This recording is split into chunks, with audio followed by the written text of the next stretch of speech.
ሰዓቱ አልቋል። አላሁ አክበር።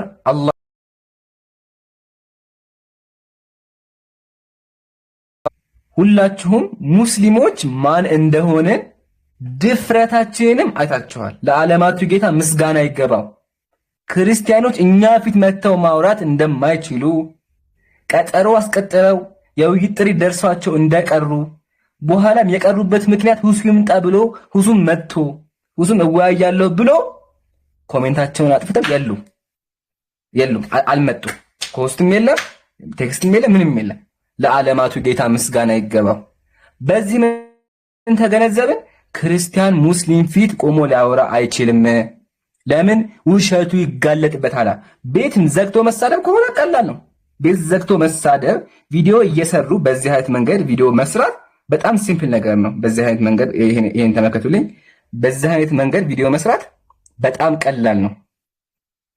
በዚህ አይነት መንገድ ቪዲዮ መስራት ቀላል ነው። ራስን መዋድ ቀላል ነው። ሙስሊሞች ፊት ግን መጥቶ ማውራት እንደማይችል አይታችኋል። ከዚህ በኋላ የሱ ፋይል ተዘግቷል። ድጋሚ ስሙንም እንዳታነሱ ፈሪ እንደሆነ ተመልክታችኋል። 10,000 ሰው ባለበት ማለት ነው። ጨርሻለሁ ወንድሞች፣ አጥር አውሩበትና ቀጥታ ወደ ምን እንገባለን? ክርስትና ላይ የፈራውን ነገር ሙስሊሞች ፊት መጥቶ ማውራት የፈራው ነገር መጽሐፍ ቅዱስ ላይ ያለውን ነገር ኢየሱስ እነዚህ መጽሐፍ ላይ ያዘጋጁላችሁ በጣም አዲስ ነገሮች አሉ። እነዚህ መጽሐፍ ላይ ምን እንደሚያደርግ በአጭሩ እናሳያችኋለን። ቀጥሉ። አንዴ ልቅደማችሁና ማለት ነው ትቀጥላላችሁላችሁ። ካሁን በኋላ ያው እንግዲህ ቃል ለምድር ለሰማይ እንደሚባለው ካሁን በኋላ ይህን ግለሰብ ጨምሮ ያው ይሄ ላይክ ተራ ብለን ከምንጠራው ሰው መካከል አንዱ ነው። አዋረድከን፣ ትክክል ነው። አዋርዷቸዋል ሐቂቃውን ማለት ነው። ይህን ግለሰብ ጨምሮ የፈለገ አስተማሪ ነን የሚል አካል እዚህ ጋር ከተቀመጡ ሰዎች ጋር ማንም መወያየት ሲፈልግ ባለፈውም እንደተናገርኩት ደብዳቤ አጽፎ ይምጣ። ካሁን በኋላ ወይ ድቁና ወይ የሆነ ክህነት ሊኖረው ወይ ደግሞ የእቅበት ደብዳቤ አጽፎ እንዲመጣ ነው የምናደርገው። ካሁን በኋላ ሐቂቃውን ነው የምናገር። ይሄን ሌላ እንትን አይደለም፣ እያላገጥኩኝ አይደለም። ምክንያቱም ተመልክታችኋል። አላሁ አክበር አላሁ አክበር አላሁ አክበር እንደተባለው ማለት ነው። የእስልምና ሃይማኖት ማንም አካል ቢሰበሰብ ምንም ሊያደርገው የማይችለው ነው። ወደ ሌላ ፖይንት እንገባለን ኢንሻአላህ። ወንድሞች ሐሳብ ካላቸው እንትን ከሱ በፊት አቡበከር ቅድም ያዘጋጀውን ቪዲዮ ክፈትልኝ። ሰበር ዜና ስሙ። 55 ደቂቃ ተጠብቆ አልመጣም። ዲያቆኖቹ ግን ያሉት ነገር አለ። ስለዚህ ዲያቆን ያሉት አለ፣ እሱን እንስማ። እንዴ የገዛ ክርስቲያኖቹ ዲያቆኖቹ ቤተክርስቲያን ላይ ተናገሩት ነገር አለ። አንዴ እሱን እንስማና እናንተ ፍረዱ። ሰበር ዜና ነው። ያሁኑን በደንብ አድርጋችሁ አዳምጡ። ዲያቆኖቹ ናቸው እፎይን ውሸቱን ያጋለጡት። እንስማ። አቡኪ አዘጋጅተዋል። አላ እኔ በዚህ ደረጃ ባይዘው ሰው ላይ መጨከርና አልወድም፣ ግን ያው ኢምራን ክፈት ስላለኝ ነው የምከፍተው። ይሄንን ቪዲዮ ባላሳይ በጣም ደስ ባለኝ ነበረ ከይቅርታ ጋር፣ ግን ያው ቪዲዮ መክፈት ስላለብኝ እከፍታለሁ ማለት ነው። ዓለም መስማት ይታያቸዋል አይደል? እኚህ እንግዲህ መምህር ናቸው። ዝም ብሎ ተራ መምህር አይደሉም። ትልቅ የኦርቶዶክስ ቤተክርስቲያን መምህር ናቸው። ምን ብለው እንደተናገሩ ሊትራሊ የግለሰቡን ስም ጠርተው እንዴት አድርገው እንዳዋረዱትና ይህን ግለሰብ ውይይት ምናምን ብሎ ሙስሊሞች እንትን ማለት እንዳይለባቸው ምን ብለው እንደወቀሱ አሰማቸዋለሁ ማለት ነው። ተከታተሉት። ቆይ ድምጹን ኦኬ። ምክንያት ድንግል ማርያም ዋናው ፖይንት ላይ አላርግና ላስደምጣችሁ። 10 ጊዜ ኮፒ ሊንክ ታደርጋላችሁ። ይሄ ግድ ማለት ነው። እንከታተል፣ አድምጡት። አሁን ባለው የሃይማኖታችን ውዥንብር ነው እፎይ የሚባል እንትን አለ። አሁን ምን ሰማው ክርክሩ ያስኬዳሉ። ምዕመናን በዘመናችን ወሬና ስድብ ይወዳሉ። ጀግና ማለት እውነተኛ ማለት የተሳደበ ወሬ እኛን ሁላ ነው ያሰደበን። ባይዘው አድምጡት። ይሄ ትክክል አይደለም። እንደ መጽሐፍ ቅዱስ አነጋገር በአንተ ምክንያት እግዚአብሔር እንዳይነቀፍ፣ እግዚአብሔር እንዳይሰደብ ተጠንቀቅ። እግዚአብሔርን የሚያሰድብ ኃጢአት የሚያሰራ ክርክር የለም። መጽሐፍ የሚለው እግዚአብሔር በፍጥረቱ ተገለጠ ነው የሚለው አይደለም። ስለዚህ ማንም ፈጣሪውን እንዲነካበት ማንም አይፈልግም። እነዚህ ግን የስድብ እንጂ የክርክር አይደለም። ስለዚህ ትክክል አይደለም። የእፎይም እኛንንም አስመታን ማለት ነው። ትክክል አይደለም። የነዛም ክርክር ትክክል አይደለም። ኢየሱስ ክርስቶስን ሙሉ ከነው ሲሰዱ በቃ ያ አርበታ ኢየሱስን ማምላክ ሙሉ ታርበ ሲሰዱት ኮለ ታርቆ ቁጭ ብሎ ይሰማል። በዛ ሰው ምክንያት እግዚአብሔር ተሰደበ። ቀጣዩን ፓርት ሌላ ጊዜ አስደምጣችኋለሁ። ግን እዚህ ጋር አንድ ግልጽ ነገር ማስቀመጥ የምፈልገው ነገር መምህሩ እሱን ባዩት አይን እኛን አይሁን አንድ ቀን መጥተው ይጎብኙን እንዴት አድርገን መስራት እንደምናስተምር ማለት ነው። አንድ ነገር ከአፋችን ሳይወጣ የምናስተምር ሰዎች መሆናችንን ምእመኖች መሆናችንን ከኛ ቢያዳምጡ፣ ቀጣይ ደግሞ ክህነት ያሌለው ሰው ያለ ዕውቀት እንዳያስተምር የተባለው ቪዲዮ እንሄድበታለን ኢንሻአላህ። እንትን በሉ ቀጥሉ። ስሙንም ጠርተው ሲያወሩ ምናልባት አስፈላጊ ከሆነ እንመጣበታለን። ያው ሰምታችኋል። ያ ጀማዓት الخير ቤተክርስቲያን ያሉ ቄሶች ራሱ ተሳዳቢ እምነቱን የሚያሰድብ እንደሆነ ተናግረዋል። እናመሰግናለን። ህዝቡ እንዲሰማ የፈለግነው ይሄን ነበር። የገዛ ቄሶቹ ኃጢአተኛ እንደሆነ ኃጢአት እየሰራ እንደሆነ ክርስትናን እያሰደበ እንደሆነ ተናግረዋል። በእናሰደረ ያው ብይ ጠርቶም አልመጣም። ቪዲዮ እየሰራም ብልግናን የሚያሳየው ብልግና አንድ ሙስሊም ይሄን ነገር አይቶ አንድ ሰው እንደዚህ የራሱን ስሙ ምድያ ነገር ታቆታላችሁ ያን ነገር የሚጠርግ ከሆነ ይሄን አይቶ ወደ ክርስትና ይመጣ የለም።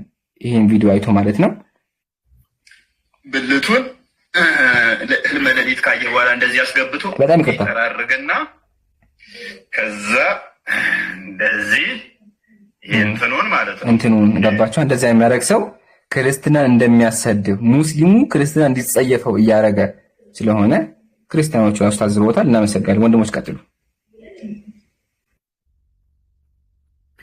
ሰላም አለይኩም። ወአለይኩም ሰላም። ኡስታዙ ሱሚታስቶን ቀጥሉ።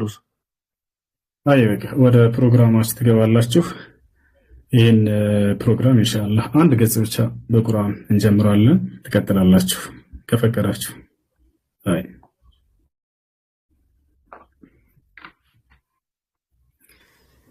أعوذ بالله من الشيطان الرجيم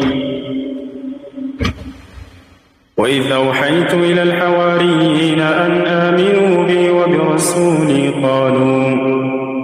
قالوا آمنا بالله واشهد بأننا مسلمون إذ قال الحواريون يا عيسى ابن مريم هل يستطيع ربك أن ينزل علينا مائدة من السماء قال اتقوا الله إن كنتم مؤمنين قالوا نريد أن نأكل منها وتطمئن بها قلوبنا ونعلم أن قد صدقتنا ونكون عليها من الشاهدين قال عيسى ابن مريم اللهم ربنا أنزل علينا مائدة من السماء تكون لنا عيدا لأولنا وآخرنا وآية وارزقنا وأنت خير الرازقين قال الله إني منزلها عليكم فمن يكفر بعد منكم فإني أعذبه عذابا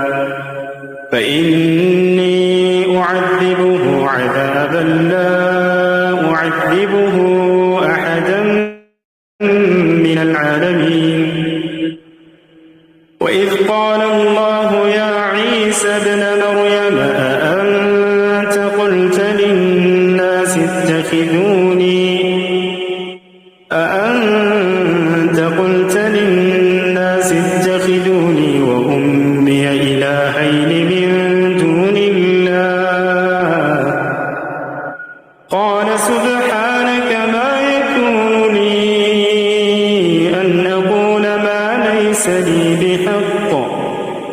إن كنت قلته فقد علمته تعلم ما في نفسي ولا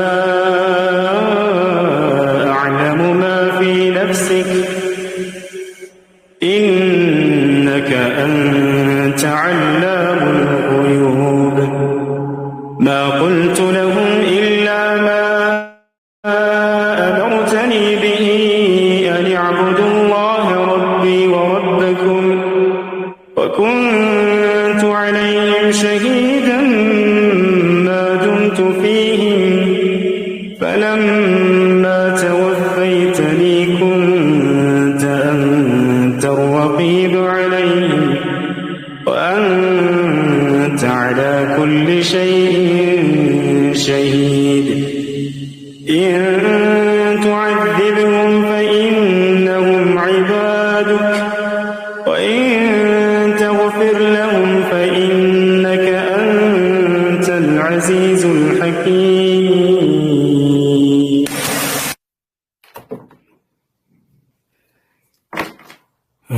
جزاكم الله خيرا. أي بقى بتوسع رستلي بارك الله فيكم. السلام عليكم ورحمة الله وبركاته. وعليكم السلام ورحمة الله. الله يقبل إن شاء الله. خير. الحمد لله وكفى وصلاة وسلام على عباده الذين اصطفى وعد بدقمي السلام عليكم ورحمة وبركاته. ያው ዛሬ ቀኑ ደርሶ ያው ሰውየውን በመጣ ክርስትና ላይ እና እስልምና ላይ የትኛው ትክክለኛው በነቢያት ሚዛን ነብዩ ሰለላሁ ዐለይሂ ወሰለም የነቢያት መስፈርት ያሟላል ወይስ አያሟልም የሚለውን በደንብ የምንመለከት ይሆናል ማለት ነው። ወንድም አቡበከር ኢንሻአላህ መድረኩን ምለው። ሰላም። እሺ ኢንሻአላህ እኔም በድጋሚ ሰላም አለይኩም ወራህመቱላሂ ወበረካቱ ይያለ ያ ጀማ ያው የተመለከትነውን ተመልክተናል። ከዚህ በኋላ ሙስሊሙ ማህበረሰብ ልክ እንደምትመለከቱት በደስታም ጊዜ በሐዘንም ጊዜ በሞቀውም ጊዜ ባልሞቀውም ጊዜ ዲኑን ነው የሚሰብከው፣ ቁርአንን ነው የሚሰብከው፣ ሐዲስን ነው የሚያስተምረው። ስለዚህ አሁን ምንድነው የምናደርገው? ኢንሻአላህ ስለ ነብዩ መሐመድ ሰለላሁ ዐለይሂ ወሰለም ስብዕና ስለ ባህሪያቸው አንዲት ነጥብ ብቻ ከዛ ባህር ውስጥ እንደዚህ አንስቼ አንዲት ነጥብ ብቻ ነው ማነሳላችሁ። አንድ ያ ጀማ ከዛ ይህንን የመሰለ ግለሰብ እዚህ ምድር ላይ ታይቶ የሚታወቅ እንደሆነ ፍርዱን ለእናንተ ተዋለው ለክርስቲያን ማህበረሰቦች። ከዛ ደግሞ ቀጥልና ወደ ኢምሩ ነው ማስተላለፈው። ኢምሩ ደግሞ የሚያነሳውን ፖይንት እንመለከታለን ማለት ነው። ግን በነብዩ ስብዕና ላይ ነብዩ አይሻን እንደዚህ አገቡ፣ ነብዩ እንደዚህ ያደረጉ፣ ነብዩ እንደዚህ ተፈለጡ፣ ነብዩ እንደዚህ ነገር፣ ነብዩ እንደዚህ ተብሎ የሚነሱ እያንዳንዱ ስብዕና ጥያቄዎች ቫልዩ የሚኖራቸው መች ነው ታውቃላችሁ? ይሄ ነብይ ሐሰተኛ ነብይ መሆኑን ማረጋገጥ ሲችሉና ሲያችሉ ብቻ ነው። ግን ባይብሉ እንኳን የሚመሰክርለት ነብይ ከሆነ የሚያጨበጭብለት ነብይ ከሆነ ምን ጠብቀው መሲህ ነው፣ አዳኛችን ነው፣ ወደፊት የሚመጣው ነው ብሎ የሚሰብክለት ነብይ ከሆነ ኢንኬዝ ይሄ የሚነሱ ነገራቶች ትክክል ቢሆኑና ኃጢአት ቢሆኑ እንኳን አብረን ነው የምንፈልገው ሁላችንም ማለት ነው። ክርስቲያኖችም እንደውም በክርስቲያኖች ይበዛል፣ እናንተም እኛም አብረን ነው የምንፈልገው። ለምን እንደዚህ ተፈጠረ፣ ነብዩ እንደዚህ ለምን አደረጉ በሚል ማለት ነው። ነብዩ መሐመድ ሰለላሁ ዐለይሂ ወሰለም ከባህሪያቸው አንዲት ቀለል ያለ ነገር ስናነሳ የመጨረሻ ለሰው ልጅ ክብር የነበራቸው ነበሩ። የመጨረሻ ማለት ነው። ኢብሮ ሚውት ታረጋለህ እንትን እያስተጋባ ነው አንተ። የመጨረሻ ለሰው ልጅ ክብር ነበራቸው ሰለላሁ ዐለይሂ ወሰለም ማለት ነው። ለሰው ልጅ ክብር የነበራቸውን በአራት ኢንሲደንቶች ነው ማስቀምጠው፣ ወይ በሶስት ወይ በአራት ኢንሲደንቶች ማለት ነው። አንደኛ ነብዩ መሐመድ ሰለላሁ ዐለይሂ ወሰለም ዓለምን እየመሩ ያንን ሁሉ በጣም ከአእምሮ በላይ የሆነን ነገር እየተገበሩ እንኳን ለቤተሰቦቻቸው የነበራቸው ባህሪ፣ ከነሱ ጋር የሚኗኗሩበት መንገድ፣ ከነሱ ጋር የሚቀላለዱበት ሁኔታ፣ ለነርሱ የቤት ስራን ከማገዝ አንፃር የሚሰሩት ስራ የስብዕና ልሂቅ እንደሆኑ በስብዕናቸው በጣም የተካኑና በልህቀት ደረጃ የተቀመጡ እንደሆነ የሚያሳይ ነው። በዛ በመሪነት ደረጃ ሆነው ዓለምን ማስተዳደር ማለት ትችላላችሁ። ምድር አይደለም ከሰማይ ጋር ግንኙነት ኖሯቸው ወህይ እየወረደላቸው ነብዩ መሐመድ ሰለላሁ ዐለይሂ ወሰለም እኔና አንተ ዛሬ ንቀናቸው የምናልፋቸው መንገድ ላይ የሚጫወቱ ልጆችን ይዘው ልጄ እንዴት ነው አውርተው ምን ብለው ደባብሰው እንደው ባለፈው እንደዚህ ሆኜ ነበር ብለህ ነበር ያቺ ነገርህ እንዴት ሆነች ወይ ያቺ ነገርሽ እንዴት ሆነች ብለው ይጠይቁ ነበር። ያዝ ሶስተኛ እኚህ በስብዕና ልህቀት ላይ ደርሷል መላችሁ ነብዩ መሐመድ ሰለላሁ ዐለይሂ ወሰለም በጣም ቀላሉና በጣም የሚገርመኝ በሐዲስ ደረጃ ከሰው ጋር ሲያወሩ እንኳን ነብዩ መሐመድ ሰለላሁ ዐለይሂ ወሰለም ለካ እኛ አንድ ሰው ኳላ ይጠራናል አይደል እንዲህ ሁላ ዞር ብለው አውርቶ አያውቁም። ፌስ ቱ ፌስ ነው ከሰው ጋር የሚያወሩት። ከምን አንፃር ነው? ለኛ እኮ ቀላል ነገር ሊሆን ይችላል። ክብር ነው ግን ለሰው የሚሰጡት ክብር፣ ለሰው የሚሰጡት ቦታ ማለት ነው። አራተኛ በዚህ ሁሉ ነገር ላይ ያሉት ነብዩ መሐመድ ሰለላሁ ዐለይሂ ወሰለም ለአይሁዶች ማለት ነው እንዲሁም ለክርስቲያኖች በጣም የሚገርም አቀባበል፣ የሚገርም ውዴታ፣ የሚገርም ክብር የሚሰጡ ነብይ ነበሩ። እንደው እነሱን እንዳይገደሉ እንዳይሰደቡ ከሀገር እንዳይሰደዱ መጠለያ እንዲኖራቸው ያን ሁሉ ነገር ያደርጉ ነበር። እንደው ፕሮግራማችን ያን ርዕስ ብቻ ይዘን የምናወራበት ስላልሆነ 4 ፖይንቶችን ይዣለሁ። እነዚህን 4 ፖይንቶች ያዙና እስቲ ፈተሽ አድርጉ። ከዛ በኋላ ዓለም ላይ ይሄንን ያንን ደረጃ ይዞ እነዚህን 4 ነገር የሚያሟላ ግለሰብ አለ ወይ እንመለከታለን። ምናልባት ይሄንን ነገር ግን ኢየሱስ ክርስቶስ ያሟላ ይሁን? የባይብሉ ኢየሱስ ክርስቶስ፣ የኦርቶዶክሱ ኢየሱስ ክርስቶስ? ይምራን ብቀጥል ትችላለህ። ጀዛከላህ አቡኪ በደንብ ገልጸኸዋል። ከሱ በፊት ቅድም የረሳሁት ነገር አለ በጣም አንገብጋቢና ወሳኝ የሆነ አንደኛ የውይይት ጥሪ ለኦርቶዶክሳውያን ሪከርድ አድርጋችሁ ይሄን ፓርት አድርሱልን። ያው እንዳያችሁት ለመምህሮቻችሁ የውይይት ጥሪ አቅርበን 10 ሰው አስቀምጠው ፈርተው አልመጡም። ላይቫቸውንም አልከፈቱም ለብዙ ሰዓት ማለት ነው። አሁንም ዲያቆን ሆኖ ስለ እስልምናና ክርስትና ሙስሊሞች ፊት መጥቶ ማውራት የሚችል ካለ ለመወያየት ዝግጁ ነን። ስነ ስርዓት ያለው ብቻ ይሁን። አሁንም እንወያያለን። ሁለተኛ ደግሞ ወንድም ኢብራሂምና ወንድም አለስ ኢንሻአላህ ከ2 ሳምንት በኋላ ገራሚ ውይይት አላቸው ከጴንጤዎች ጋር።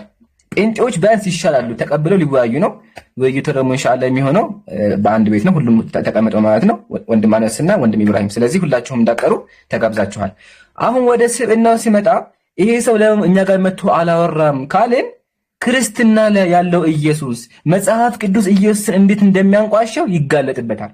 ምሳሌ ቅድም አቡበከር ምን አለ? ነብዩ ሰለላሁ ዐለይሂ ወሰለም ሰው ሲያወሩ ዙራው እንኳን አያወሩም ነበር አለ።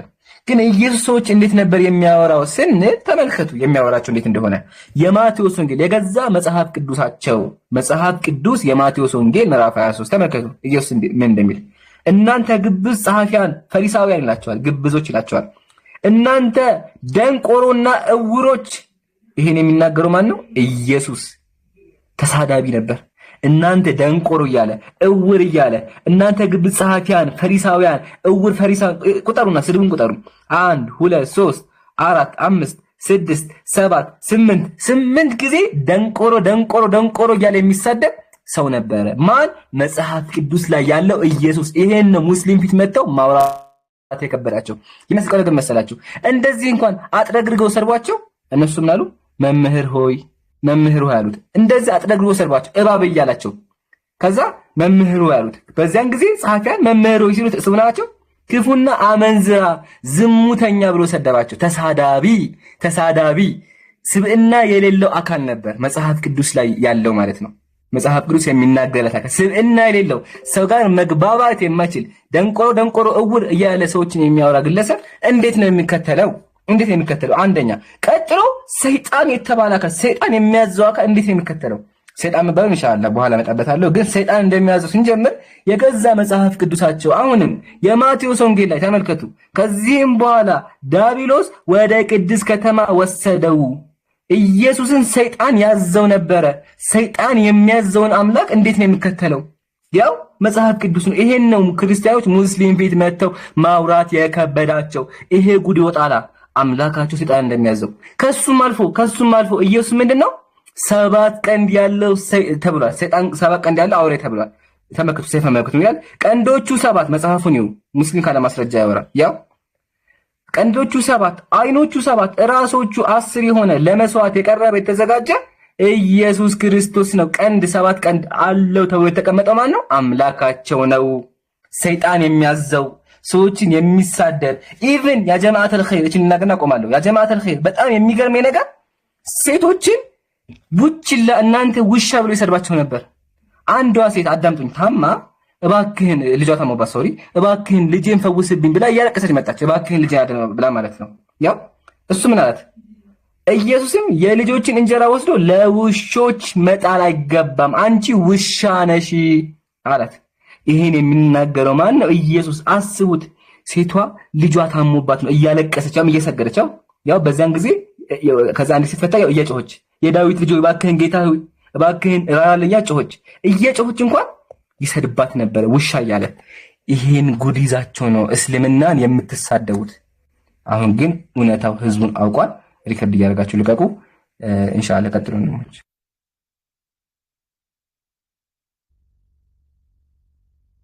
ማን ነው የሚቀጥለው? እንዴት ቀደም የተናገርኩት ነገር ነበረ ኢብሮ ምናልባት እና ነብዩ መሐመድ ሰለላሁ ዐለይሂ ወሰለም በዚህ መጽሐፍ ላይ የተተነበየላቸው የተነገረላቸው የተጨበጨበላቸው መሲህ ናቸው የተባሉ ስማቸው የተጠቀሰ ሆኖ ተገኝተው ይሄ ተራ የሆነ እንደዚህ ሆነዋል እንዲያግብተዋል እንደዚህ ሚስት ምናምን የምትለው ጥያቄ አስቂኝ ነው የሚሆነው፣ ቀልድ ነው የሚሆነው ብዬ አንስቼ ነበረ። እስቲ ኢብራሂም ነብዩ መሐመድ ሰለላሁ ዐለይሂ ወሰለም እንደሚባለው በዚህ መጽሐፍ ላይ በክርስቲያኖች በኦርቶዶክስ በፕሮቴስታንት መጽሐፍ ላይ ተጠቅሷል ወይ? ታሽ ፖይንት ላይ የተወሰነ ህዝቡ የሆነ ነገር ቀስሞ እንዲሄድ ማለት ነው። እንዳደነግጡ እንዳትበረግጉ ከልጅነት ጀምሮ ስታነቡት መመሪያችን ነው ብላችሁ ለዘመናት የምትወዱት መጽሐፍ ላይ በቦልድ ደረጃ ነብዩ ተጽፈው ማንበብ አልቻላችሁም ነበር እያልን ነው። ኢብሮ ቀጥል። እሺ ሰላም አለይኩም ወራህመቱላሂ ወበረካቱ። ግን እዛ ጋር ከመግባቴ በፊት እንደው አንድ ነገር ብናገር ደስ ይለኝ ነበረ። ግን ወይ መጨረሻ ላይ አንድ ነገር ክርስቶስ ላይ አንድ ጥቅስ ልናገር ፍቀዱልኝ። ከዛ በኋላ እዚህ ላይ እመጣለሁ። አንድ ጥቅስ ፍቀዱልኝ። በጣም አንተና ኢምሩ ከተናገራችሁት ጋር በጣም የተያያዘ ስለሆነ ነብያችን አለይሂ ሰላቱ ሰላም አንድ ጊዜ የሆነ ሰው ሽንት መጣና ሸና መስጂድ ውስጥ ማለት ነው። ከዛ ነብዩ ልክ ሰሃቦች መተው ሊይዙት ሲሉ ተውት ይጨርስ ሸንቶ ይጨርስ ነው ያሉት። ከዛ በኋላ ነብዩ ሰለላሁ ዐለይሂ ወሰለም ሸንቶ ይጨርስ ብለው ሸንቶ ከጨረሰ በኋላ መተው ነገሩት ማለት ነው። ይሄ ኢነ ሀዘል መስጂድ እኮ ለእንደዚህ አይነት ነገር በምንም ተአምር አልተሰራችም ብለው ከዛ አግባብተውት በጣም ደስ አለው። ኢየሱስ ግን እንዴት ነው ያደረገው? እስቲ ዮሐንስ ወንጌል ምዕራፍ 2 ቁጥር 14 ላይ መቅደስ ሲገባ ልብ አድርጉ እንግዲህ እንደ መስጂድ ነው። መቅደስ ገብቶ የሚሸጡና የሚለውጡ ሰዎች ያገኛል። በመቅደስ በሬዎችና በጎችን እርግቦችን የሚሸጡ ገንዘብ ለዋጮችንም ተቀምጠው አገኘ። ከዛ የገመድም ጅራፍ አበጀ። ጋይስ የገመድ ጅራፍ አበጀተው ሁሉን በጎችን በሬዎችን ከመቅደስ አወጣ። የለዋጮችንም ገንዘብ አፈሰሰ። ገበታቸውን ገለባበጠባቸው። ግልብጥብጥ ነው ያደረገው። እርግብ ሻጮችንም የነዚህን ውሰዱ ከዚህ የአባቴን ቤት የንግድ ቤት አደረጋችሁት ምናምን ብሎ ብትንትን ነው ያደረገው። በቃ ቤተ መቅደሱ ማለት እንግዲህ ስነ ምግባር አስተውሉ። የትኛው ስነ ምግባር ትክክለኛ ስነ ምግባር እንዳለው አስተውሉ። ስለዚህ ይሄ እውነተኛ ነብያችን አለይሂ ሰላቱ ሰላም እውነተኛ ነብይ መሆናቸውን የምታውቁት በባይብላቸው ላይ ቁጭ ብለው ማለትም በቃ ዒሳ አለይሂ ሰላም በቁርአን ላይ የተናገረውን እመጣለሁ። ከዛ በፊት ግን እስቲ ከባይብሉን ጀምርና ምን አለ አጥራ አድርጌ ነው የምነግራችሁ በሁለት ደቂቃ ውስጥ። ዮሐንስ ወንጌል ምዕራፍ 14 ቁጥር 15 ላይ ብትወዱኝ ትእዛዜን ጠብቁ፣ እኔ አብን እለምናለሁ ለዘላለም ከእናንተ ጋር እንዲኖር ሌላ አጽናኝ ይሰጣችኋል አለ። አጽናኝ ማለት ምን ማለት ነው? የሚሰጥ አጽናኝ አለ። ኢየሱስ እኔ ብሄድ ይሻላችኋል እያለ ነው። እኔ ካልሄድኩ ያ እውነተኛው መንፈስ ወደ እናንተ አይመጣም ብሏል። ኢየሱስ ክርስቶስ ለመሄድ እውነተኛው መንፈስ መምጣት ካለበት ማን ነው አጽናኙ ከተባለ ፓራክሊቶስ ማለት ነው። ፓራክሊቶስ ማለት ምንድነው ብለን ስንል ተመልከቱ ምን ማለት እንደሆነ from para and cleo ከሚል ሁለት ቃላቶች የተገኘ ነው። ስለዚህ እነዚህ ፓራና ክሊዮስ የሚባሉት ቃላቶች ምንድናቸው ብለን ስንል ፓራ የሚለው ቃል ሞርዛን ወይ ደግሞ ሃይሊ በመባል ሊመጣ ይችላል። ሰፊክስ ሆኖ ማለት ነው። ሞርዛን ወይ ደግሞ ሃይሊ በመባል በቃ ይሄ ሰፊክስ ሆኖ መጀመሪያ ላይ የሚመጣ ነው። ከዛ ደግሞ ክሊዮ የሚለው ደግሞ ወይ ደግሞ ክሊዮስ የሚለው ቃል ግሎሪ ወይ ደግሞ ፕሬይዝ በመባል ይመጣል። ስለዚህ ሁለቱ ከሁለት ቃላት የመጣ ነው ብለናል። ፓራ ኤንድ ክሊዮስ ወይ ደግሞ ክሊዮ ከሚለው ቃል የመጣ ስለሆነ ፓራክሊቶስ ሲሆን ደግሞ ምን ማለት ነው? ፓራክሊቶስ ማለት ምን ማለት ነው አለን? ሃይሊ ፕሬይዝድ ማለት ነው። ትልቁ ላይ አርጉኝ ጋይስ። ሃይሊ ፕሬይዝድ ማለት ነው። ግልጽ ነው። ሃይሊ ፕሬይዝድ ማለት ደግሞ ምንድነው ብለን ካልን ተመልከቱ ምን ማለት እንደሆነ። ሃይሊ ፕሬይዝድ ማለት እስቲ ከታች እንዲጻፉት ምን ማለት ነው? አህመድ ማለት ነው። ለዛ ነው ቁርአን ላይ አላህ ያው በዚህ ልዝጋላችሁና ምን አለ? ወይዝ ቃለ ዒሳ ብኑ መርየም የመርየም ልጅ ዒሳም እንዲህ አለ፣ ያ በኒ እስራኤል እናንተ የእስራኤል ልጆች ሆይ ኢኒ ረሱሉላሂ ኢለይኩም እኔ ወደ እናንተ የአላህ መልእክተኛ ነኝ። ሙሰዲቀን ሊማ በይነ የደይ ከኔ በፊት የነበረውን መጽሐፍ አረጋጋጭ ሲሆን ሚነ ተውራ ከተውራት ማለት ነው። ወሙበሽረን ቢረሱሊን ያእቲ ሚን ባዕዲ እስሙሁ አሕመድ ስሙ አሕመድ በሆነ መልእክተኛም የማበስራችሁ ሲሆን ወደ እናንተ የተላኩኝ የአላህ መልእክተኛ ነኝ በማለት ዒሳ የተናገረውን እውነትም አገኘ ነው ማለት ነው። አልሐምዱሊላህ። ስለዚህ በአጭሩ ይኸው እንኳን አይደለም ከእስልምና መጽሐፎች ይቅርና ከእናንተው መጽሐፍ ላይ ይሄ ማለት ነው።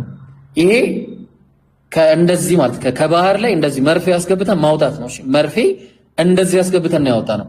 ይሄንንና ይሄን የመሳሰለ ጉዳይ አስመልክቶ ከፈለጋችሁ የዛሬ 2 ሳምንት አላህ ካለ በእኛና በወንድሞች ማለትም በእኛ በአብዱል ከሪም በእኔ እና በአነስ መካከልና እንዲሁም ማን ነበረ የሚባሉት ስማቸው? ቆይ ቦታው ጠፋብኝ። እስከዛ ድረስ ቀጥሉ። በቃ ያ ጀማ አንዳችሁ ቀጥሉ። ያው አንድ ጊዜ አገኘሁት። ያው ተመልከቱ።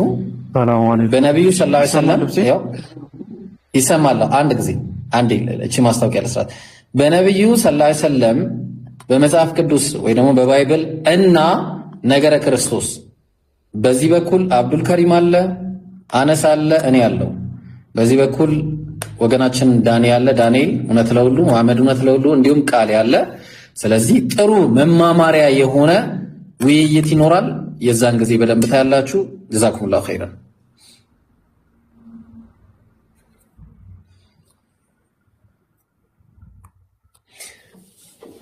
ቀጥሉ ጋይስ።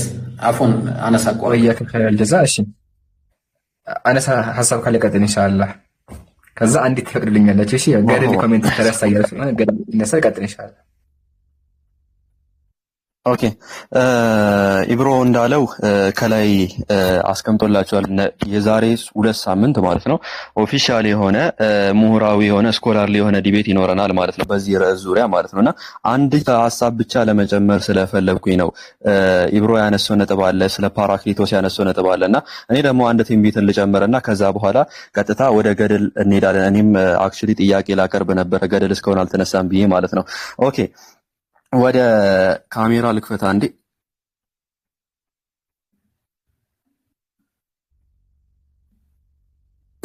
ድምጼ ይሰማል?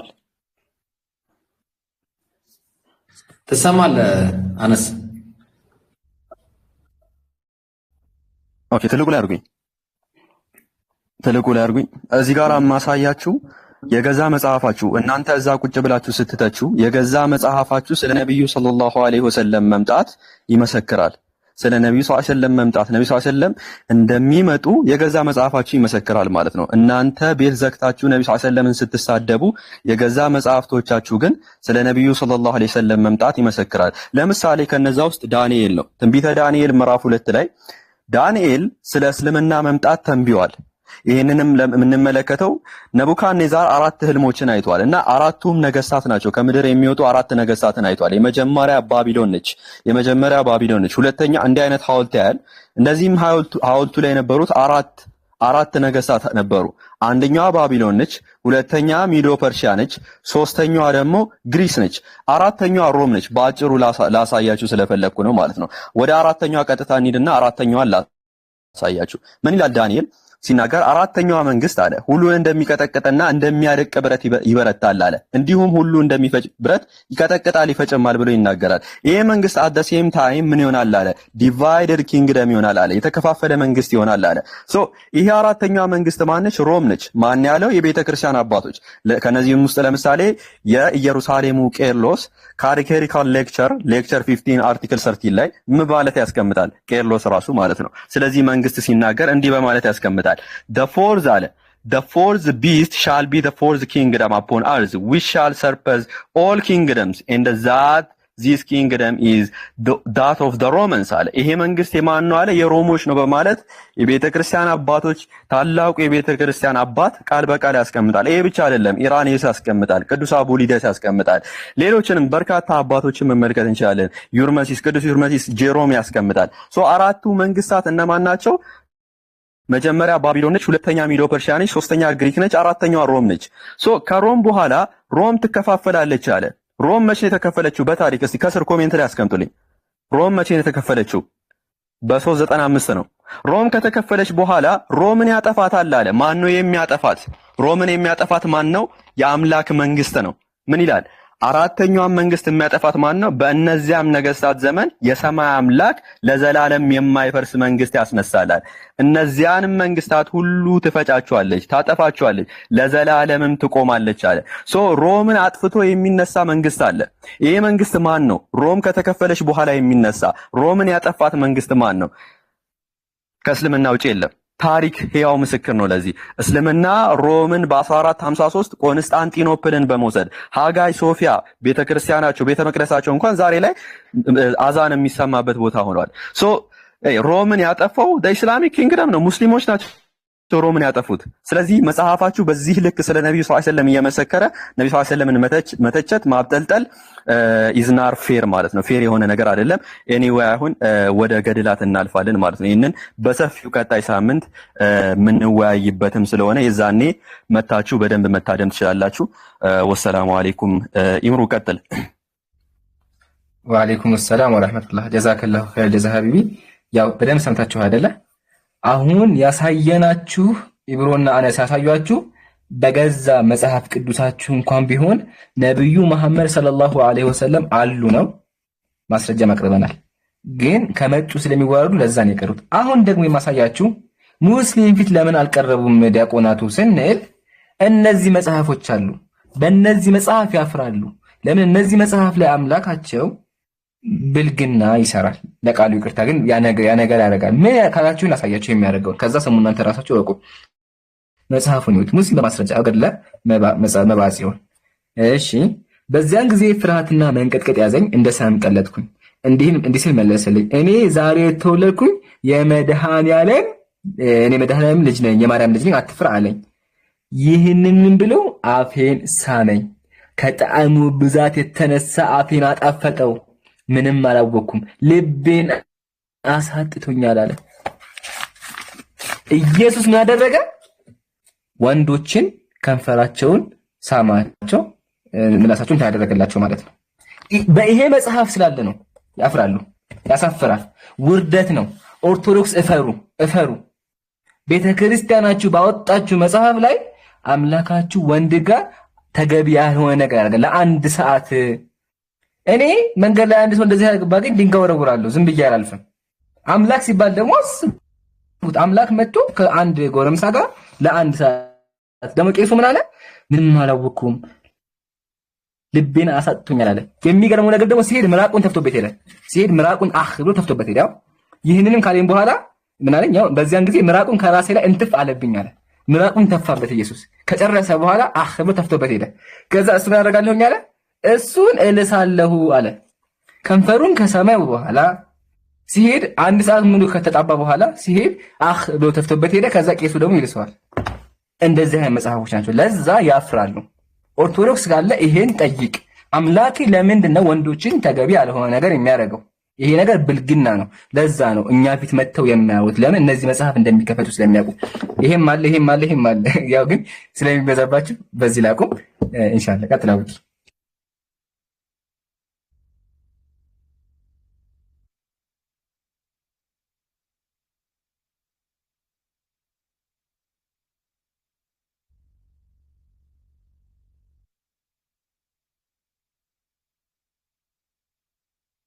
ኹሉቂን ዐዚም የተባለው ሐቅና እውነት መሆኑ ተመለከተ። እስቲ ምናልባት ወንድም ሳላህ ካለ እንደው የክርስትና ነቢያት ነብዩን ባይመስሉም የተቀራረበ ነገር ይኖራቸዋል። ባይዘው ይሄን ነገር ስንል አድምጡ። እነሱ መጽሐፍቶቻቸው የሚናገሩት ባይብል መጽሐፍ ቅዱስ ብለው የሚያስቀምጡት 66ቱ መጽሐፍ ይሄ ተመልከቱት። ይሄ መጽሐፍ ማለት ነው 66ቱ። እንዲሁም ደግሞ 81ዱ የኢትዮጵያ ኦርቶዶክስ ቤተክርስቲያን መጽሐፍ ላይ የተቀመጠውን ነው እያነሳን ያለ ነው። እነዚህ መጽሐፍት እስቲ ስለ ነቢያት ምን ይላሉ? እዛ ላይ የተወሰነ ፖይንት አንሳበት። ከዛ ኢንሻአላህ ማሂሮም ይቀጥላል። ሳላህ እስከሚያወራ ማለት ነው። ኮሜንት ላይ አንድ ሰው ምን ቢያደርግ ነው በጣም ባለጌ የምትሉት? ምን ቢያደርግ ነው? ሴት ቢደፍር፣ ሰውን በመጋዝ ቢቆርጥ፣ ብልግና ቢናገር ምን ቢያደርግ ነው? ግን በሚገርም ሁኔታ የክርስቲያን ነቢያት አሁን ሊዋጉበት ያፈሩት ነቢያት የማያደርጉት ነገር የለም። ሴት እስከ መድፈር፣ ብልግና እስከ ማውራት፣ መጀናጀን፣ ብልግና መጀናጀን ድረስ ያደርጋሉ። ወንድም ሳላህ ቀጥል። ሰላም አለይኩም ወራህመቱላህ። እንዴት ናችሁ ሁላችሁም እዚህ ውስጥ ያላችሁ ታዳሚያን? ዛሬ ምንድነው የምንመለከተው መሰላችሁ? መጽሐፍ ቅዱስ ስለ ነቢያት ይናገራል እና ብዙ ጊዜ አንድ ነቢይ እውነተኛ ነቢይ የሚባለው መቼ ነው፣ ምን ሲፈጽም ነው፣ ምን ሳይፈጽም ሲቀር ነው የሚል ነገር ይታያል።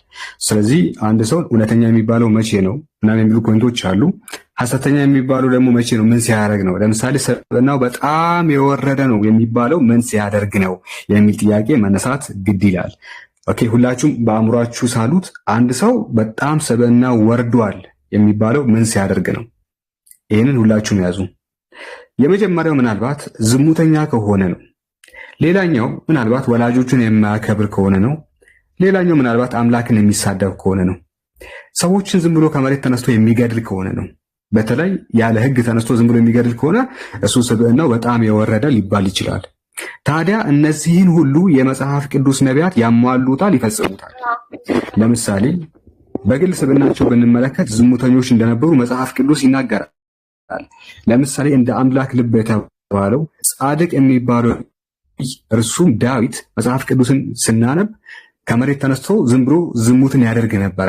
እንደ አምላክ ልብ የሚባለው የአምላክ ልብ የተባለው ዳዊት ምን ያደርግ ነበረ? ዝሙት ይሰራ ነበረ። ታሪኩን ቶሎ ቶሎ ልንገራችሁ። መጽሐፈ ሳሙኤል ምዕራፍ 11 ከቁጥር 2 ጀምሮ እስከ ቁጥር 5 ድረስ ያሉ ታሪክን ሁላችሁም ቼክ ማድረግ ትችላላችሁ። የምራን ጊዜ ለመቆጠብ ያህል ልዝለለው ወይስ ታሪኩ ላንብብላችሁ? ኦኬ፣ ላንብብላችሁ። ቶሎ ቶሎ ላንብብላችሁና ሐሳቡን ልንገራችሁ። ከዕለታት በአንዱ ቀን ዳዊት ንጉሥ ነበርና በሰገነት ውስጥ ይመላለሳል። በሰገነት ውስጥ ሲመላለስ ምን የሚል ነገር እንዴት ምን ያገኛል? እንዲህም ሆነ ይላል ቁጥር 2 ላይ ወደ ማታ ዳዊት ከምንጣፉ ተነሳ፣ በንጉሱም ቤት በሰገነት ላይ ተመላለሰ። በሰገነቱም ሳለ በአንዲት ሴት ስትታጠብ አየ። ሴቲቱ መልከ መልካም ነበረች ይላል እና ንጉስ ዳዊት ገላውን የምትታጠብ አንዲት ሴትዮ ይመለከታል። ቆንጆ ስለነበረች ምን አደረገ? ዳዊትም ልኮ ስለ ሴቲቱ ጠየቀ። አንድ ሰውም ይቺ የኤልያብ ልጅ የኬጢያዊ የኦርዮ ሚስት ቤርሳቤ አይደለችም እንዴ የሚል መረጃ መጣለት። ከዛ ዳዊትም መልእክተኞችን ልኮ ይላል 4ኛው ቁጥር ላይ ፊት ለፊት ተመልከቱ። ዳዊትም መልእክተኞችን ልኮ አስመጣት፣ ወደ እርሱም ገባች፣ ከርኩሰቷም ነጽታ ስለነበር ከእርሷ ጋር ተኛ፣ ወደ ቤቷም ተመለሰች ይላል። ኢማጂን፣ ፈጣሪ ያሳያችሁ፣ ባል ያላት ኦኬ ጎጆ የቀለሰች አንዲት ሴት ወደ ራሱ በማስመጣት እንደሚደፍራትና እሷን እንዳስረገዘ እንዳጸነሰ፣ ያም ደግሞ አልፎ የገዛ ባሏን እንዳስገደለ መጽሐፍ ቅዱስ ይናገራል። ከዚህ የበለጠ የስብዕና መጓደል፣ ከዚህ የበለጠ የስብዕና ዝቅጠት መቼም ተሰምቶም ታይቶም አይታወቅም። ይሄ በመጽሐፍ ቅዱስ ነቢያት ዘንድ በጣም የተለመደ ነገር ነው። ሌሎች ነቢያትም በርካታ ነገራቶችን ሲያደርጉ እናያለን። እርቃናቸውን ይዞራሉ። ሰዎችን በመጋዝ ይተረትሩ ነበረ፣ ይሰነጥቁ ነበረ። የሰው ልጅን እንግዲህ አንገታቸውን እየቆረጡ በተቆረጠው አንገት ተራራ ይሰሩ ነበር። የዚህ ድርጊት ፈጻሚ ደግሞ ማን እንደሆነ ቀጣይ ማሳያችሁ ይሆናል። የእግዚአብሔር ነቢይ የሆኑ አካላት እንዲህ ያለ ነገር ያደርጉ ነበረ። ስለዚህ ነቢያቱ ይህንን የሚያደርጉ ከሆነ ይህንን ነቢያት በዚህ በጥቁሩ መጽሐፍ ቅዱስ ውስጥ ተሸክማችሁ እንዴት ነቢይ መሐመድን ልትሰቹ ትመጣላችሁ? እንዲህ ያለ ነገር መጽሐፋችሁ ፊት ለፊት ተዘርግፎላችሁ እንዲህ በስፋት በምልአት ተቀምጦ ነቢ መሐመድ ላይ አፋችሁን የምትከፍቱበት፣ ነቢ መሐመድን በስብዕና የምትተቹበት ምንም አይነት ሚዛን እንዳሌላችሁ ከነዚህ ልንረዳ እንችላለን፣ ይገባልም። ይህንን ይመስላል። ፖይንቶችን እንጨምራለን። ጀዛከላ ሳላህ። በደንብ ሐሳቡ እንዲገባችሁ ነብዩ ሚስት አገቡ ትላላችሁ። እናንተ የምትከተሉት የኢየሱስ አያት የመጽሐፍ ቅዱስ ጸሐፊ ነብያችሁ ነብዩ ዳዊት ሴት ደፋሪ ነበረ። ሴት የሚደፍር ሰው ነበረ። ሴት ደፋሪ የጻፈውን መጽሐፍ ይዘህ በምን አፍህ ነው ነብዩን የምትተቸው? ነብይ ሴት እየደፈረ ያውን ባላላትን እየደፈረ ከዚህ በላይ ምን ይምጣላችሁ? ከዚህ በላይ ለዛ ነው ቅድም ብያቸዋለሁ። ይሄ ጉድ ሰው እንዳይሰማባቸው ይፈልጋሉ፣ ግን እውነታው ወጥቷል። ህዝቡም እየተመለከተ ነው ያለው። አንድ ሳላ የተናገረው ቅድም የተናገሩት ንግግር ነበር። ሲያወሩ ራሱ ስለምን ያወራሉ የሚለው ነገር ነገር ስለምንድን ነው ጸሐፊዎቹ ስለምን ይናገሩ ንግግራቸው ምንድን ነው የሚለው ነገር ምሳሌ የዳዊት ልጅ ሰለሞን አለ። እሱን አንሳልና አንዴ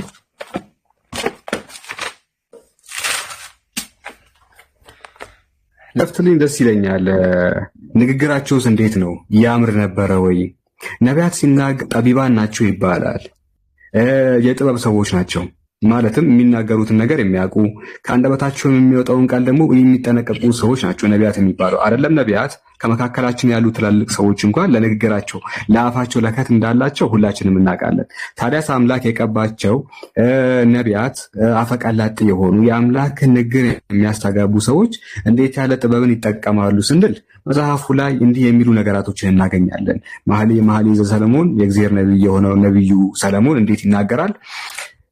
ትንሽ በጣም የሚከብድ ነገር ቢሆንም ጋይስ ለጆሮአችሁ የሚከብድም ይሄ ነገር ላንብብላችሁ። እንደዚህ ይላል። ዳሌዎችሽ አቀማመጥ በእንጠረኛ እጅ እንደተሰራ እንደ እንቁዎች ይመስላል ይላል። ስለ ሴት ልጅ ዳሌ ያወራል። እኛ ምንድን ነው የሚያደርግልን? ይሄ እምብርትሽ የወይን ጠጅ እንደማይጎድል ብዙ ማድርግልኝ እምብርትሽ የወይን ጠጅ እንደማይጎድልበት እንደተነጠጠ ጽዋ ነው። ሆድሽ እንደ ስንዴ ክምር ነው። በአበባም እንደታጠረ ነው። ሁለቱ ጡቶችሽ እንደ ሁለት መንታ እንደሚዳቋ አገልግሎች ናቸው። አንገትሽ እንደ ዝሆን ጥርስ ግንብ ነው። ዓይኖችሽ በሐሴቦን ውስጥ በብዙዎች እንደ በር አጠገብ እንዳሉ እንደ ውሃ ኩሬዎች ናቸው ይላል። የሴት ልጅን የሰውነት አካል ከፊትም ከኋላም ትልቅ ነው፣ ወፍራም ነው፣ አጭር ነው፣ ቀጭን ነው፣ ያምራል፣ ይጠነክራል ብሎ እነዚህን ሁሉ ሲዘረዝርልን ምን አይነት ትምህርት እንድንማርበት ነው? ከዚህ ሴት ልጅን እንዴት መጀንጀን እንዳለብን የሚያስተምር መጽሐፍ ካልሆነ በስተቀር የአምላክን መንግስት እንዴት እንደምንወርስ የሚያሳይ አይነት ገለጻ አይደለም ይሄ። ስለዚህ ምንድነው መሰላችሁ ከዚህ ነገር የምንነሳው ልናገኝ የምንችለው መሰል ነገራቶች እንዴት ነቢያት ሊናገሩት ይችላሉ ነው። ምናልባት ስጋዊ ነገራቶችም ቢናገሩ ችግር የለውም፣ ይህን እንቀበላለን። ግን ሙር የአምላክ መንግስት ላይ ትኩረት አድርጎ ማስተማር ሲገባቸው መሰል ነገራቶችን መጥቀሳቸው ተገቢ አልነበረም የሚል ሂስን ትችትን እናቀርባለን። ለማንኛውም ጥሩ ነው ያም ሆነ ይህ አሪፍ ነው። ምን ትላለህ ኢምራን? ጀዛከላ በቃ ይሄ ነው ያ ጀማዓት አይታችኋል። ጸሐፊዎቹ ራሱ የሚጽፉት ሰዎችን የሚያስተሙ ጅንጀና ነው። ሚስቱ ጋር የሚያወራውን ነገር ነው። ዳሌዎች ጡቶች ይላታል። እሷ ደግሞ ምን ትለዋለች? ልጄ ወዳጄ ና ወደ ሜዳ እንውጣና በዛ ሁለቱ ጡቶችን እሰጥሃለሁ ትለዋለች። ታዘቡት፣ መጽሐፍ ቅዱስ ነው። የእግዚአብሔር ቃላቸው የሚያወራው ስለ ሁለት ፍቅረኛሞች ጅንጀና ነው የሚያወራው። ከዚህ ምን ልማር? ክርስቲያን ይሄ ነው መጽሐፍ ይሄ ነው። በደንብ ተመልከት። ሴቶች አንድ ሴት ባሏን ጡቴን እሰጥሃለሁ፣ ጡቴ ትልቅ ነው። እሱ መጀመሪያ ጡትሽ ትልቅ ማለት ነው፣ ጡትሽ ትልቅ ነው ማለት። እሷ ደግሞ ና ወደ ከተማ እንውጣና ተደብቀን ከዛ በኋላ ተደብቄ በዚያ ጡቶቼን እሰጥሃለሁ። ጡቶች ምን አይነት ነው ደግሞ? ጡቷን ተመልከቱ ምን አይነት ነው። እዛ መጽሐፍ ቅዱስ ላይ እኔ ቅጥር ነኝ፣ ጡቶቼም እንደ ግንብ ናቸው። ጡቷ ምን አይነት ነው? ጡቶቼም እንደ ግንብ ናቸው። ይሄ ነው መጽሐፍ ቅዱስ። ለዛ ነው ክርስቲያን የሚያፍረው። አያነቡትም። ቄሶቹም ኑ ሲባሉ አይመጡም። ለምን? ይሄ ጉድ ህዝቡ እንዳያውቅ። አሁን ግን አልহামዱሊላህ በደንብ ህዝቡ እየሰማ ነው ያለው። ቀጥሉ።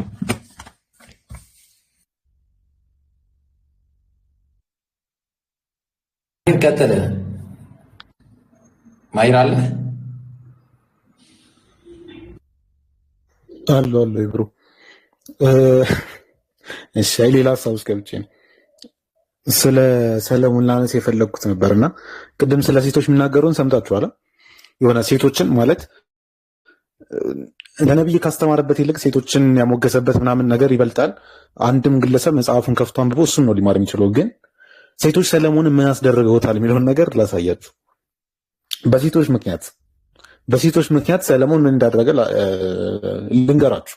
መጽሐፈ ነገሥት ቀዳማዊ ምዕራፍ 11 ቁጥር 4 ላይ አስቡት። ነቢያት ማለት ሰዎችን ከጣዖት አምልኮ አውጥተው ወደ አምላክ አምልኮ ወይም ደግሞ ትክክለኛው እውነተኛውን ፈጣሪ እንዲያመልኩ የሚጣሩ ናቸው።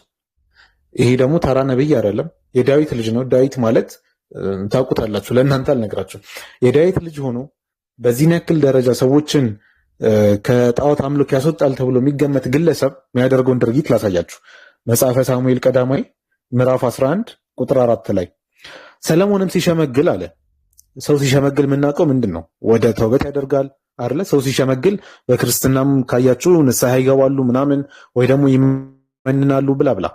ሰለሞን ግን ሲሸመግል ሚስቶቹ ሌሎችን አማልክት ይከተል ዘንድ ልቡን አዘነበሉት ይላል። እግዚአብሔርን የካደ ግለሰብ ነው። እንግዲህ እግዚአብሔርን ቤተ መቅደስ ይሰራል ተብሎ የተባለለት የነበረው ሰው እግዚአብሔርን ትቶ ሌላ አማልክትን ሲያመልክ የነበረ ሰው ወይም ደግሞ ልቡን ወደ አማልክት ያዞረ ሰው በምን ምክንያት? በሴት እነዛ መኃልየ ላይ ምናምን ያሉትን ቃላት ተጠቅሞ ያወደሳቸው ሴቶች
ጌታችን ለንጉሱ ድንግል ትፈለጋለች አሉ። ባህሪውን ያውቁታል። በቃ የዳዊት ባህሪ ይታወቃል። ቀደም ነግሯቸዋል አይደለ? የወታደሩን ባለትዳር የሆነችን ሴት ወስዶ ምንድን ያደረገው ሰው ወታደሩን ገሎ ያቺን ሴት ሙሉ ታሪኩን ሰምታችሁታል። እነዚህ ደግሞ ባሪያዎቹ እሱ የሚጠብቁት አካላት ባህሪውን ያውቁታል። በቃ ሰለሞን ምን እንደሚያስፈልግ ያውቁታል። የሆነ ሲደክምባቸው ወይ ደግሞ ይሄ ሽምግልና በደንብ ሲጫጫ ነው ምናምን የደከመው ሰዓት ምን እንደሚያስፈልገው ያውቁታል። ምን አሉ? ለጌታችን ለንጉሱ ድንግል ትፈለጋለች፣ በንጉሱም ፊት ቆማ ታግለው አሉ። ሽማግሌ ነው፣ አስቡት። ነብይ ነው፣ የእግዚአብሔር ነብይ። በጣም የሚሰጠውን ቦታ ታውቃላችሁ፣ በተለይ በኦርቶዶክስ ዘንድ። ግን መጽሐፉ ላይ ምንድነው የሚለው? አንደኛ ነገሥት ምዕራፍ 1 ከቁጥር 1 እስከ 3 ባለው በንጉሱም ፊት ቆማ ታግለው በጌታችን በንጉሱ ብብት ተኝታ ታሙቀው አሉት ይላል። ይሄ በጣም በጣም ይሄ መጽሐፍ ቅዱስ እንግዲህ ነቢያትን በዚህ መልኩ የገለጸ መጽሐፍ ነው። አንድ ነቢይ በዚህ መልኩ ከሚገለጽ ታሪኩ ባይወራ ይሻላል። ጭራሽ ነቢይ ተብሎ ስም ተሰጡት እና በጣም ያሳዝናል። ቀጥሉሽ። ጀዛከላህ ማሂር። ያ ጀማዓተል ኸይር ማሂር እያሳየን ያለው በደንብ ትኩረት ካረጋችሁ የመጽሐፍ ቅዱስ ጸሐፊያን የኢየሱስ ነቢያት በእነሱ ማለት ነው ጣዖት አምላኪያ ናቸው ያለው። ከዚህ በላይ ውርደት የለም። እሺ ኡስታዝን አስተያየት ወይዳለ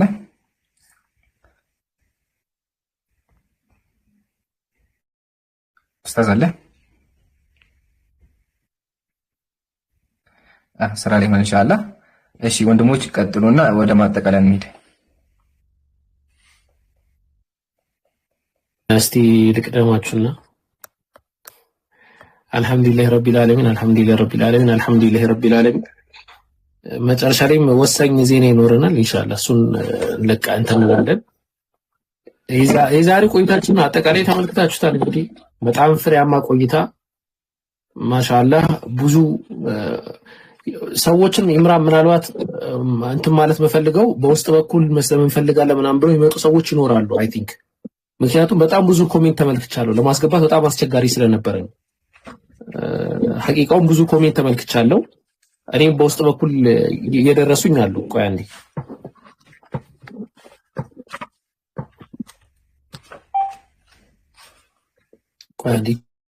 ቴክስት እንትኑ ላሳያችሁ ብዬ ነው።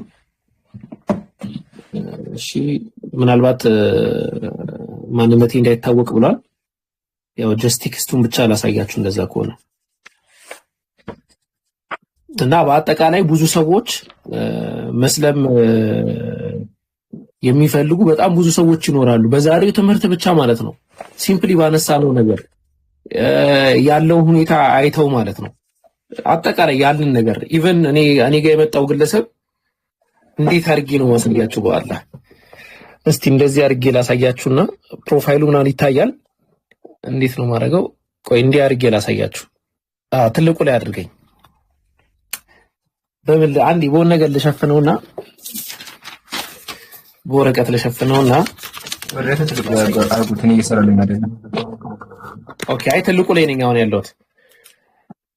የመጣው ግለሰብ ያው እንደምትመለከቱት ማለት ነው እኔ የምኖረው እንደዚህ አካባቢ ነው አለና ቤተክርስቲያን አገልጋይ ነበርኩኝ። ወላሂ ተመልከቱት ክርስቲያን ነው ወላሂ መጥቶ በውስጡ እኩል ነው ያወራኝ በትምህርታችን ብቻ ማለት ነው። ያው የምትመለከቱት ከሆነ ማንነቱ ስሙ ምናምን እንዲታወቅ አልፈለገም ስላለ ችግር የለውም። ሄደን ከፈለጋችሁ ስክሪንሾት ታደርጉም ብዙ ችግር የለውም።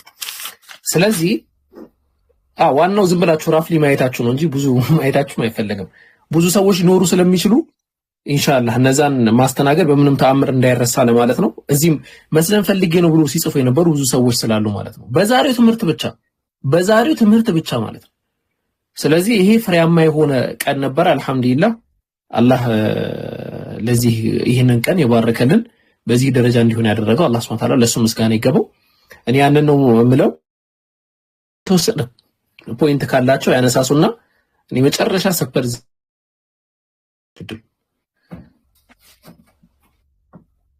ቶሎ ሰበር ዜናውን ለመናገር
እዚህ ጋር የምታያቸው ሰዎችን በአጠቃላይ ፎሎ ማድረግና ጉዳይ ምን ያክል ተጽዕኖ በደንብ አድርጋችሁ ፎሎ አድርጉ አስደርጉ።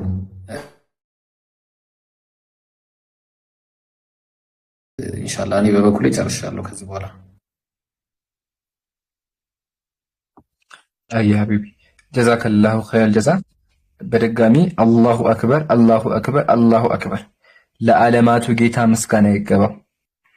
ለምን ካላችሁኝ ሙስሊሞች ምን ያክል በእምነታችን ጠንካራ እንደሆነን በመናወራው እውነተኞች እንደሆነ ኢቭን ተሳዳቢዎች እንኳን እንደመጡ እንደጋበዝናቸው አይታችኋል። የውይይት ቀጠሮ ተይዞ ፕሮግራም ተደርጎ ሙስሊም ፊት መተው ማዋት እንዳልቻሉ ፕላስ የምናወራበትን ቀጠሮ ሁሱ ይመጣ እንኳን ብሎ ሁሱ መጥቶ